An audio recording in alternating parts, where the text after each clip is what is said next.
बिस्मिल्लाहिर्रहमानिर्रहीम। अस्सलाम वालेकुम नादरीन, आप यूट्यूब चैनल देख रहे हैं। मैं इमरान खान हूँ। नादरीन, खित्ते की सूरत हाल बहुत तेज़ी से आगे की तरफ बढ़ रही है। रोज़ाना की बुनियाद पे डेवलपमेंट्स हो रही हैं और पाकिस्तान में कन्फ्यूजन है।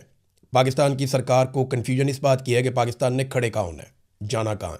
अगर फुल फ्लैज वॉर हो जाती है तो पाकिस्तान को पोजीशन लेनी पड़ेगी, क्योंकि अभी सऊदी अरब ने पाकिस्तान को बहुत पैसा दिया है और इसके अलावा अमेरिका का एक दबाव भी पाकिस्तान के ऊपर रहेगा और इसराइल की तरफ पाकिस्तान का एक झुकाव भी बढ़ता जा रहा है बोर्ड ऑफ पीस में जाने के बाद।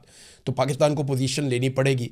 एक कन्फ्यूजन के माहौल में बहुत सारे ऐसे लोग हैं पाकिस्तान में जो एस्टेब्लिशमेंट के हामी जाने जाते हैं।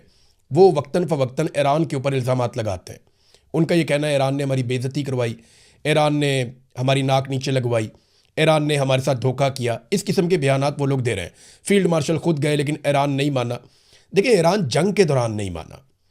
हमें पहले ये देखना पड़ेगा कि हमला किया किसने, आगाज़ किसने किया लड़ाई का आगाज़ किया अमेरिका ने और ईरान ने। आयतुल्ला खामनाई जो सरबराह है मजहबी नौइयत के ईरान में, सुप्रीम लीडर हैं, उन्हें कत्ल किसने किया? अमेरिका ने और इसराइल ने।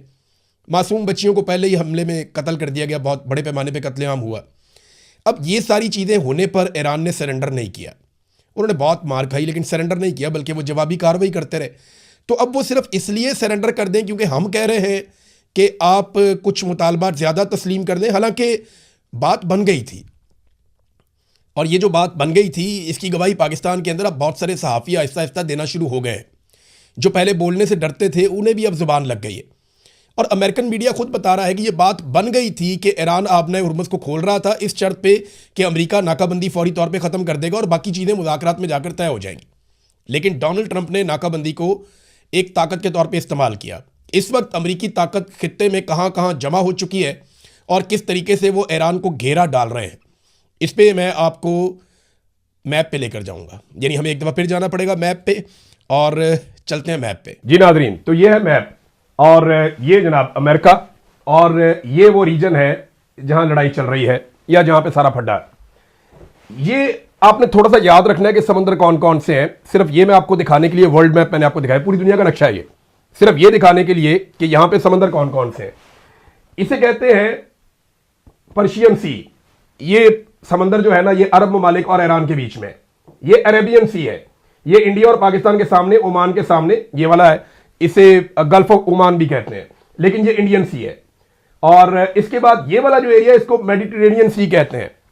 ये तीन समुद्रों को आपने याद रखना है, 1, 2 और ये 3। और ये रेड सी है, ये सऊदी अरब और अफ्रीकी ममालिक के बीच में।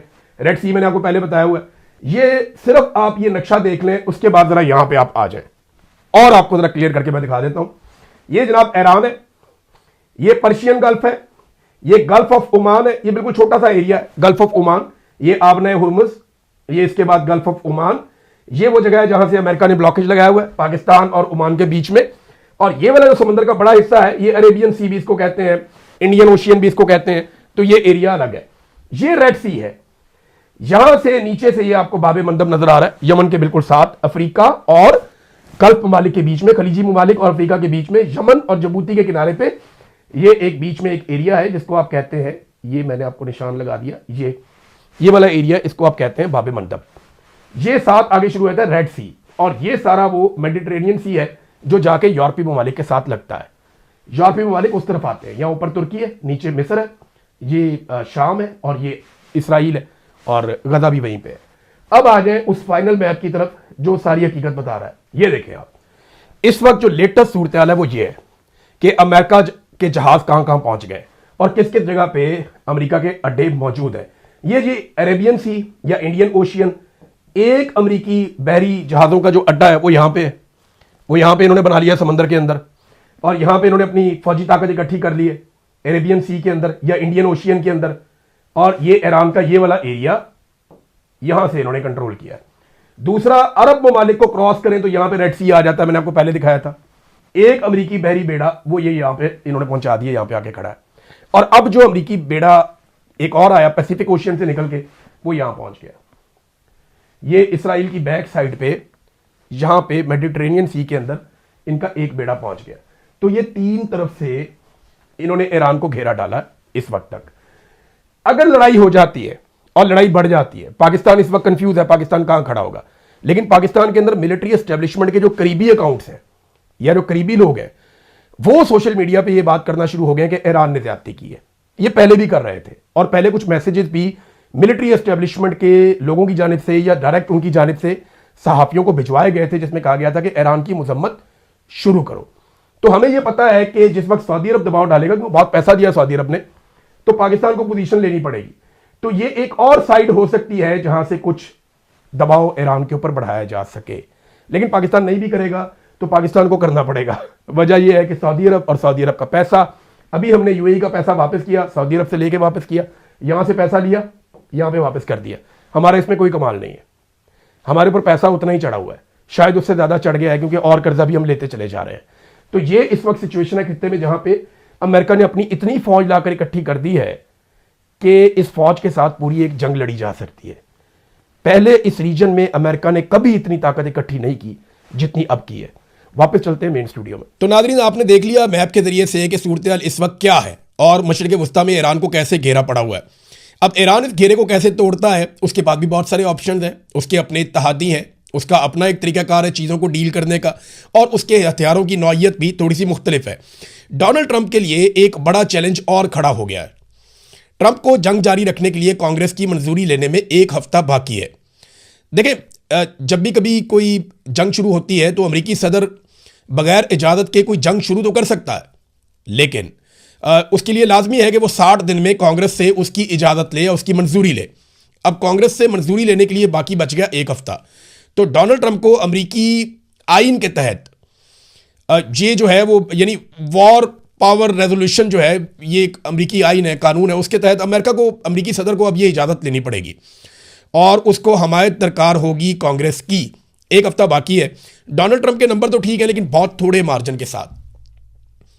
अब अगर डोनाल्ड ट्रंप के रास्ते में रुकावट आ जाती है और कुछ लोग डोनाल्ड ट्रंप के खिलाफ हो जाते हैं, इसराइल की लॉबिंग बहुत अच्छी है अमेरिका में, वो कंट्रोल करते हैं अमेरिकन सिस्टम को, ये अमेरिकन खुद कहते हैं, तो उम्मीद है कि डोनाल्ड ट्रंप मंजूरी लेने में कामयाब हो जाएगा। लेकिन अगर डोनाल्ड ट्रंप को ये मंजूरी नहीं मिलती, ये एक संगे मील है जिसको अबूर करना होगा। अगर ये इतना आसान होता तो डोनाल्ड ट्रंप बहुत पहले कर चुके होते। अब उन्हें क्योंकि आखिरी वक्त में ये करना है, तो ये भी एक डोनाल्ड ट्रंप के लिए बड़ा चैलेंज है कि वो इसको कैसे पूरा करते हैं। इसराइल ने बहरहाल ऐलान कर दिया है कि वो सिर्फ अमेरिका के इशारे का इंतज़ार कर रहा है और वो बड़ी तबाही फैला सकता है।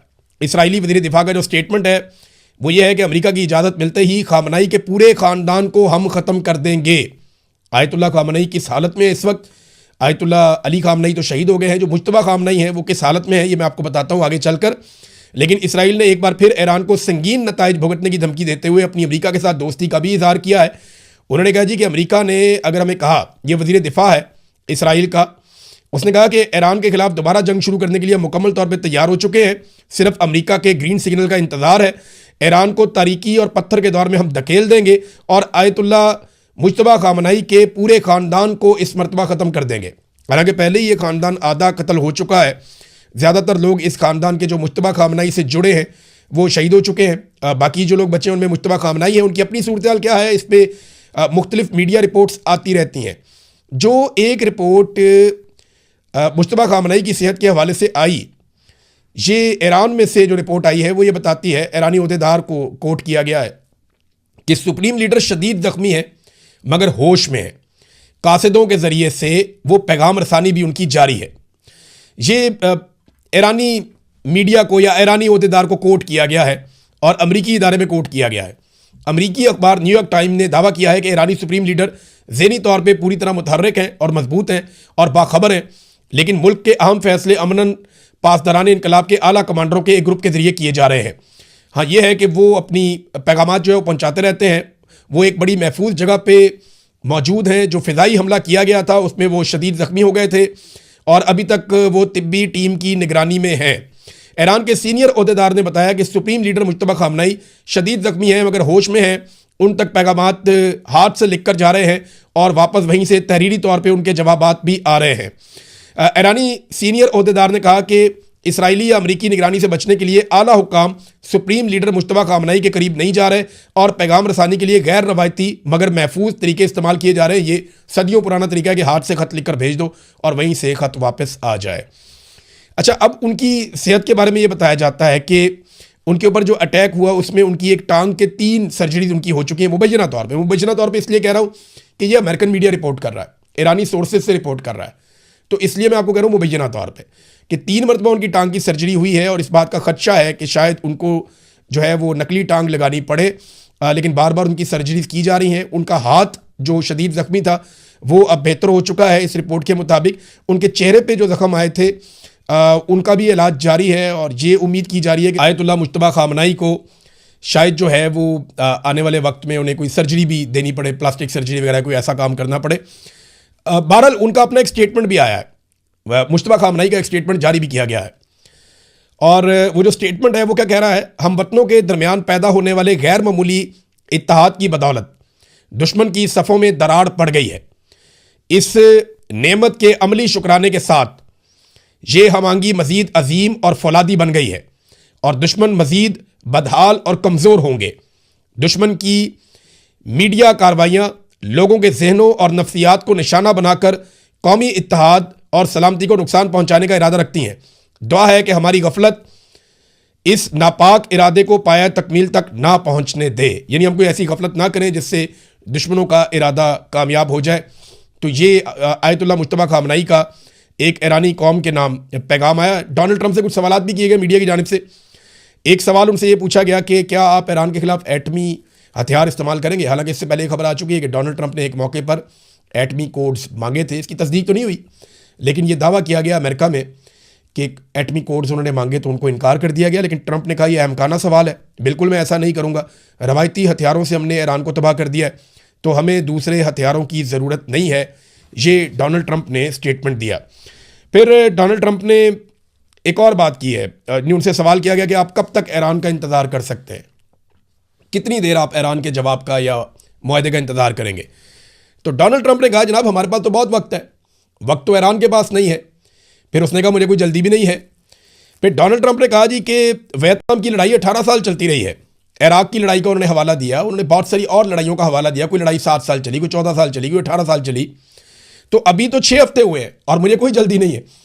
और क्योंकि देखिए सहाफ़ी बार बार ये इसलिए पूछते हैं कि यूरोप के ऊपर प्रेशर बढ़ रहा है, एशिया के ऊपर प्रेशर बढ़ रहा है, अफ्रीका के ऊपर प्रेशर बढ़ रहा है। बहुत सारे ममालिक हैं जिनकी इकॉनमी जुड़ी हुई है इस रीजन के साथ, आबने हुर्मुज़ के साथ, वो सारे ममालिक मुतासर हो रहे हैं और ट्रंप साहब अपने हथियार वहाँ पे पहुँचा रहे हैं और ईरान भी अपने हथियारों की तैयारी कर रहा है। अब वहाँ से रिपोर्टें आती हैं ईरान में से और अमेरिकन मीडिया भी रिपोर्टें देता है कि ईरान के आधे से ज़्यादा हथियार अभी महफूज हैं और वो उन्हें चला सकता है। दूसरी जानिब अमेरिका के अंदर एक नई बहस शुरू हो गई। ये वॉल स्ट्रीट जर्नल ने खबर दी है। खबर ये कहती है कि ट्रंप की इंतजामिया बड़ी तेज़ी से इस बात का तखमीना लगा रही है, जो वाइट हाउस है वो इस बात का तखमीना लगा रहा है बड़ी तेज़ी से कि अगर चीन ने इस वक्त ताइवान पे कब्जे की कोशिश की या चाइना इस वक्त ताइवान पे कब्जा करता है तो अमेरिका क्या मुकम्मल तौर पे ताइवान का दिफा कर पाएगा। क्योंकि रिपोर्ट्स के मुताबिक अमेरिका अपने जो टॉम हाक मिसाइल्स हैं उनमें से 1000 से ज़्यादा इस्तेमाल कर चुका है। 1500 से 2000 के बीच में एयर डिफेंस मिसाइल भी अमेरिका अपने फायर कर चुका है और इनकी बहाली में सालों लग सकते हैं। अमेरिका ने अभी दिफाई कंपनियों के साथ मुआहदा किया है जिसमें 4 से 5 साल में उन्हें बड़े पैमाने पर यानी 4300 मिसाइल मजीद बनाकर दिए जाएंगे, जिनमें क्रूज मिसाइल भी हैं, दीगर मिसाइल भी हैं। अमेरिका के लिए एक प्रॉब्लम यह है कि अगर दुनिया में अब कोई नया फड्डा हो जाता है या कोई और ऐसी जंग छिड़ जाती है जिसमें अमेरिका को जाना पड़ जाए तो अमेरिका के पास हथियारों का जखीरा कितना ज़्यादा है। ये 6-7 हफ्तों में अमेरिका ने इतने हथियार चला दिए ईरान के खिलाफ, इतना बारूद फूंक दिया है कि अब उनके पास आधी कैपेसिटी बाकी है। ये अमेरिकन मीडिया की और अमेरिकन इदारों की रिपोर्टें हैं। अब इस कैपेसिटी के साथ अगर वो दोबारा ईरान से लड़ते हैं तो लाजमी बात है कि ये जखीरा मजीद कम हो जाएगा और इसकी भरवाई में सालों लग जाएंगे। तो फिर चाइना या रशिया कोई और एडवेंचर करते हैं तो अमेरिका उस एडवेंचर से कैसे निपटेगा, ये एक अजीब सूरत हाल है अमेरिका के लिए।